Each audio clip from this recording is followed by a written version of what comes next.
Nalaygon ang Ginoo sa tanang panahon. Padayon ta mga kaigsuonan sa atong pag-share karon pinaagi sa pulong sa Ginoo. Hinaot nga sa diya makita nimo ni nga video igsuon, makapadasig og labaw sa tanan, imo usab nga i-share ngadto sa uban para mas daghan patang mapaabdan sa pulong sa Ginoo. Ang atong pagkatun-an karon mga kaigsuonan, it's all about fellowship. So unsa ka importante ning fellowship sa atong kinabuhi? Kini ginatawag nga panagtigom sa mga magtotoo mga kaigsuonan. O sa atong padayon mga kaigsuonan, dul na itong Ginoo pinagi sa pagampo. Langit ng Amahan makagagahom sa tanan.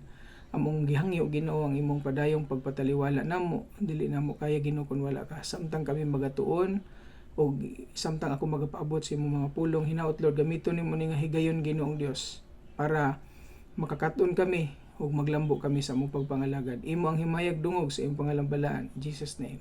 Amen. Mga kaigsuonan sa atong pagpadayon, dunay pangutana dinhi, unsa man ang purpose sa fellowship? Ngano man nga kinahanglan ta magtigom? Nganong kinahanglan man nga naay gatherings sa church, prayer meeting o uban pang buluhaton nga naa diha sa church o mga Bible study? Nganong kinahanglan man ni? So ato na siyang matubag karon sa mubong panahon. So, ang pangutana, unsay purpose sa fellowship? The fellowship of Christians together is very important, for it is in our unity together that nga pinaagi sa atong panaghiusa. Number 1, the believer is encouraged and grows in Christ. Makita na to diha sa Roma Kapitulo 1, versikulo 11 ug 12 mga kaigsuonan nga ang tuyo ni Apostol Pablo maula nga makapaambit sa ilahag espirituhanong panalangin o espirituhanong gasa mga kaigsuonan. Pinaagi diay sa ato ang pakigkuyog sa atong isig ka magtotoo mga kaigsuonan, mahimo nga madasig ta o mo-grow ang atong pagpangalagad. Ang Colosas pod Kapitulo 2 versikulo 6 niingon, kay gidawat man niya sa Kristo nga Ginoo pag kinabuhi kamo diha kaniya. Dili lang atong paminawan kundi ato usab nga ikinabuhi kini sa matag adlaw mga kaigsuonan aron ang atong mga silingan, ang mga tao kuig nato sa trabaho ug ang uban pang mga tao nga nakailan nato kung kinsa ta sa una, dili sila magpabilin sa ilang comment kung unsa ka negatibo tong sa una, kay nakita nila ang kabag-uhan sa atong kinabuhi. So mao to siya mga kaigsuonan. Ang number 1, the believer is encouraged and grows in Christ. Second, the world comes to know that Jesus was sent of God.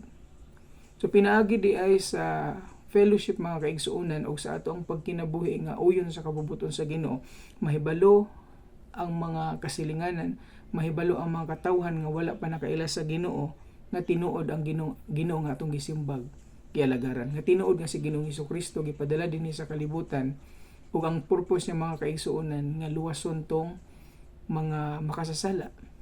Kasi pa sa giingon sa libro sa Lucas mga kaigsuonan, nag-ingon nga si Ginoong Hesukristo wala mianhi para ni adtong maayog lawas kun dili sa mga masakiton. So hinaot mga kaigsuonan nga tanggapon nato nga kita masakiton usab sa atong sulod nga bahin. Daghan ta og mga kapansanan.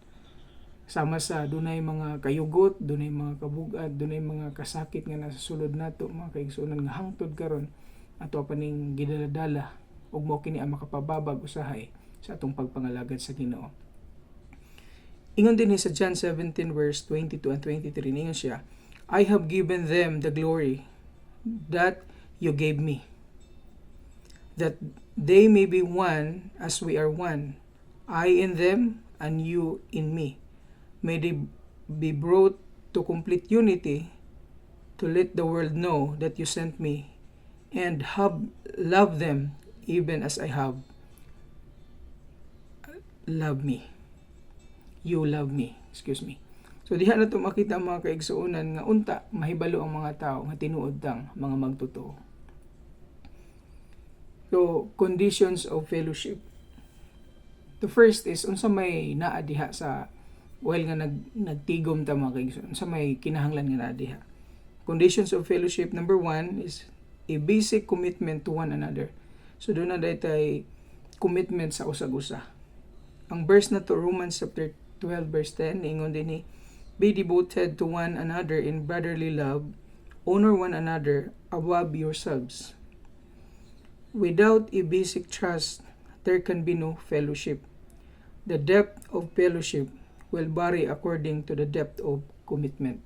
So kung naa tay commitment mga kaigsuonan sa usag-usa ka magtotoo, mamahimo mga kaigsuonan nga mulambo kita sa atong pagpangalagad. Hinaot nga dili nato kalimtan nga maninuod sa atong pagpangalagad ug kung Kristohanon man kita nga naglantaw nini mga video, hinaot mga kaigsuonan nga taliwala sa imong mga problema, kalisod ang imong giatubang, padayon ta mga kaigsuonan, kay di nato ni kaya kung wala ang tabang sa Ginoo.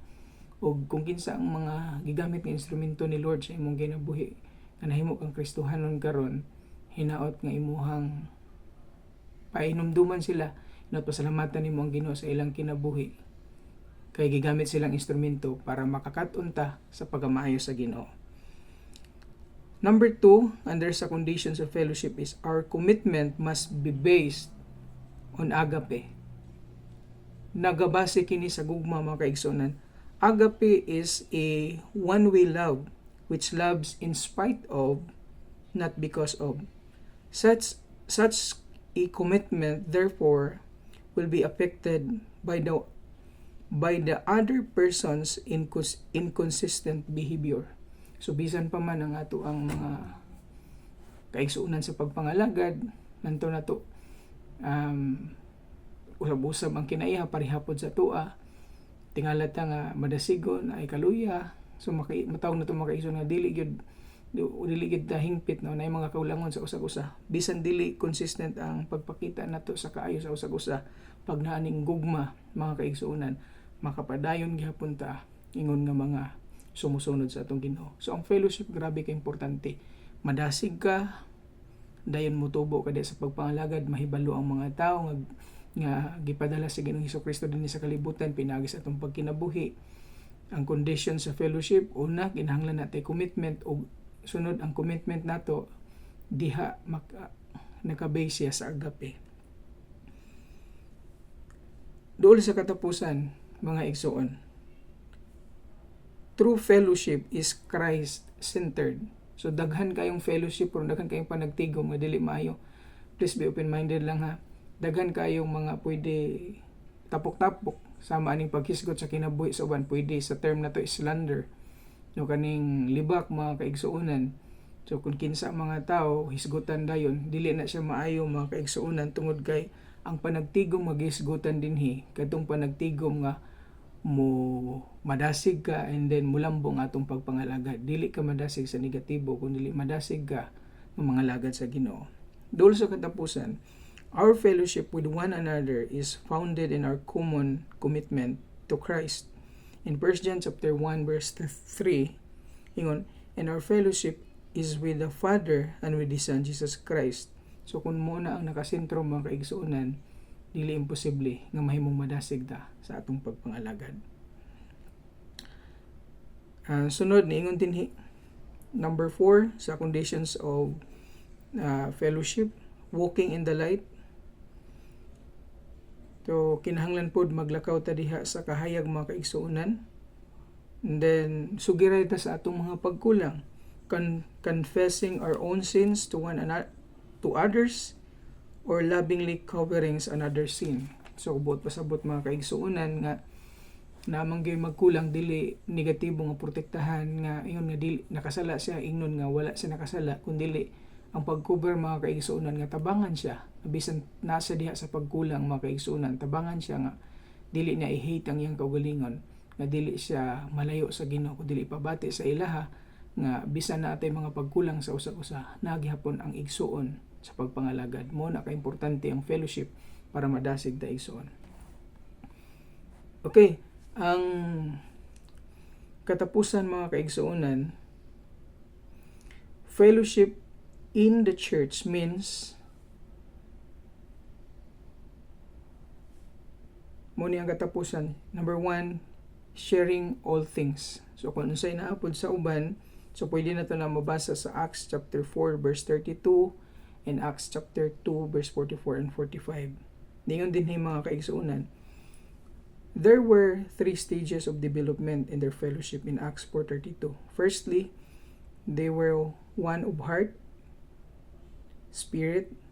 Then they were one soul, mind, and followed the physical expression of having all things in common. All believers were together and had everything in common, selling their possessions and goods.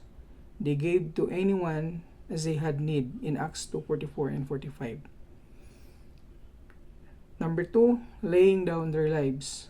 So di ay ang fellowship diha sa church may pasabot sharing all things. Share nato sa mga kaigsuonan unsa sama sa nitabo usab sa Korinto nga ang gusto niya Apostol Pablo nga muadto para kuhaon ang hinabang para dadon sa Jerusalem nga nagkalisod dito mga kaigsuonan. Second is laying down their lives. Kinahanglan kamauta mo antos para sa atong igsoon. 1 John chapter 3 verse 16 and chapter 4 verse 16 mga kaigsuonan. Number 3, devoted to serving the brethren. So mo nang natay visitation, natay mga pagpangumusta labi na karon kay high-tech na pwede ta maka-chat, maka-video call mga kaigsuonan ug uban pa natong buhaton para mapahinumduman o mapadayon nato ang fellowship in person mga kaigsuonan.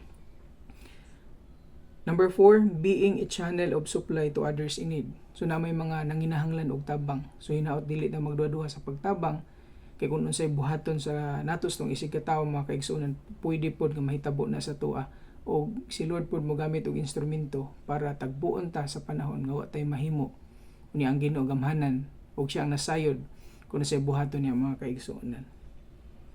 Dayon, number 5, sharing in suffering. So mag-share ta sa atong mga kalisod para katong uban pod mga kaigsuonan makadasig nato o kita pod mahimong madasig sa pagpangalagad, makadasig ta sila makadasig nato mga kaigsuonan. Sacrificial giving, no, mahatag po ta ni 2 Corinthians 8:2-3 nga bisan sila lisod kaayo mga kaigsuonan nihangyo pa ni Apostol Pablo nga motabang. So ingana pod, so kung ang mga Kristohanon dunay tinud-anay ilang panagtigom nakabase sa agape, so bisan unsa kalisod mga kaigsuonan ilang magamit ang ilang talento, ilang hiyas kung sa inaan nila para pagtabang sa ilang igsuon sa pagpangalagad. And then number 7, katapusan is building up and encouraging one another. So mo ni ang sa fellowship nagdasig ka, wala nimo siya giluya, dili nimo siya ingnon nga di na gyud mo na kaya, wala na gyud pag-asa, wala na panahon pa nga maka-recover ka diha. Kun dili imo siyang dasigon nga kini pagsulay lang. Romans 8:18, what we suffer now is nothing compared to the glory that will be in us later. I-emphasize pod nato mga kaigsuonan ang background kay importante kayo na in every book. Romans 8:28, and we know that in all things God works for the good of those who love Him, who have been called according to His purpose. And then, encouraging one another. So, pinaagi niini mga kaigsuonan, mahimo nga mutubo kita sa atong pagpangalagad o daghang madasig nga mga magtotoo. So, hinaut mga kaigsuonan, nakapahinumdum ka nato sa mubong panahon kung unsa ka-importante ang fellowship. So, nadungog na to ganina ang fellowship. Mga kaigsuonan, mahimo tang mo-grow, and then madasig, then mulambo sa pagpangalagad, and then mahibalo ang kalibutan nga pinagipadala ta sa Ginoo. Undi ang condition sa fellowship usa diha na natay commitment, atong commitment nakabase sa agape. Ug daghan pang mga butang makaisunan atong nahisgutan kanina. Hinaot nga nakapahinumdum ka nato sa mubong panahon ang pulong sa Ginoo. Padayon kini nga magadasig ang inyong igsuon, Pastor Anthony Dalian, mga kaigsuonan, ug hinaot nga padayon natong suportahan ang buluhaton sa Ginoo. God bless mga kaigsuonan.